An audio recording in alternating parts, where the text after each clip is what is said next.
Israel का एक साल के अंदर सबसे बड़ा नुकसान हुआ है।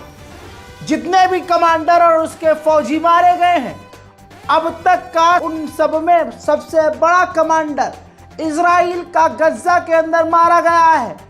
हेलो, कहने के लिए यह है कि हमास खत्म हो गया है, लेकिन हमास ने आपकी स्क्रीन पर मौजूद गाजा के अंदर इजराइल के सीनियर कमांडर, जो एक पूरी बटालियन को लीड कर रहा था, बटालियन का नाम है 401। जी हाँ, 401 401 नंबर की जो बटालियन थी, उसके ये कमांडर थे।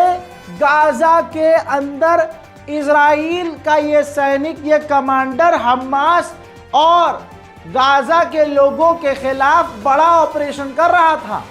हमास की जवाबी कार्रवाई में इनकी मौत हो गई है। इजराइल के आप समझ सकते हैं कितने कमांडर मारे गए होंगे, अभी तो गिनती भी नहीं आ रही है सामने, क्योंकि इजराइल अपने नुकसानात को छुपाने पर यकीन रखता है। इजराइल को भारी नुकसान इस जंग की वजह से उठाना पड़ रहा है।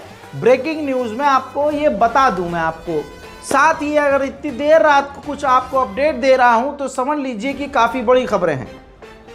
बताना चाहूँगा कि अब राष्ट्रपति पद के लिए लड़ने वाली अमेरिकी महिला कामला हैरिस ने माना है एक तरह से कि हाँ, इजराइल जेनोसाइड कर रहा है।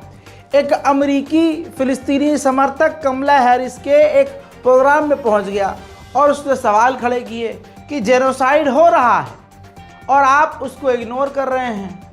आप अपने मुंह से यानी कह दीजिए कि हाँ जेनोसाइड। तो कुल मिला के कमला हैरिस ने जेनोसाइड हो रहा है एक्सेप्ट किया है, मना नहीं किया कि जेनोसाइड नहीं हो रहा है। और बाद में उस बच्चे को, उस नौजवान को वहां से निकाल दिया गया। देखिए, I want the ceasefire. But what about the genocide? I want the war to end. What about the genocide? And I respect your right to speak, but I am speaking right now. yeah.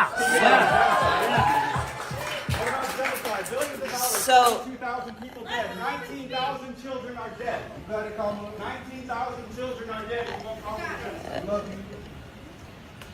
So, listen. What he's talking about, it's real, and so that's not the subject that I came to discuss today. But it's real, and I respect his voice. So listen. Here we are. You all have the right and the ability to have opportunity available to you at each step of the way.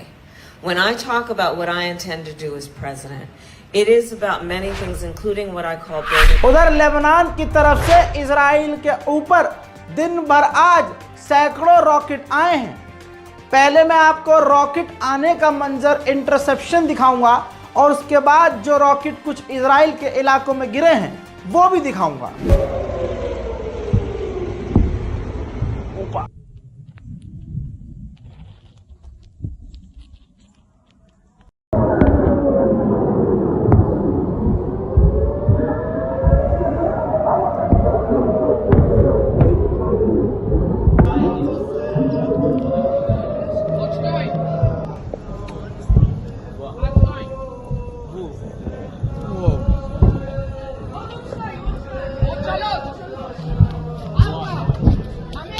מים שחורים, לא רואים שם מים. 1, 2, 3, 4, 5. עוד אחד.